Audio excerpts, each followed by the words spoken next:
குட்டி என்னங்க? தண்ணி விடு. இந்தாங்க. குட்டி ஒரு நிமிஷம் ஆவே உட்காரு. எனக்கு வேலை இருக்குங்க, என்னன்னு சொல்லுங்க. ஒரு நிமிஷம் உட்காருப்பா. என்னங்க சொல்லுங்க. ஏன் குட்டி உன் தம்பி விசேஷத்துக்காப்புல என்ன செய்யலாம்னு முடிவு பண்ணிருக்க? இதுல என்னங்க முடிவு பண்ண வேண்டியிருக்கு? ஒரு 3000 ரூபாய் மொய்ய எழுத வேண்டியதானே. என்னப்பா அப்படி சொல்ற?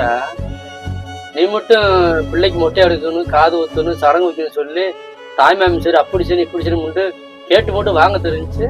ஏங்க அதெல்லாம் தாய்மாமனோட கடமை, அவன் செய்யத்தான் செய்யணும். அதுக்காக நம்மளும் அதே மாதிரி செய்யணும்னு என்ன கட்டாயமா இருக்குது? ஏப்பா அவன் ஒரு ஆம்பளை பையன், நீங்க 5 பொம்பளை பிள்ளைங்க.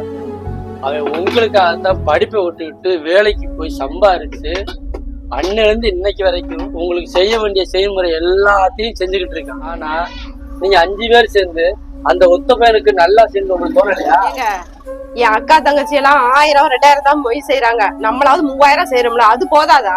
நீங்க 5 பேரும் அட்டைப்பூச்சி மாதிரி ஒட்டிக்கிட்டு அவன் உழைப்பையெல்லாம் செய்முறை பேர்ல உறிஞ்சி எடுத்துட்டு இன்னைக்கு அவனுக்கு செய்யும்போது மட்டும் கணக்கு பாக்குறீங்க.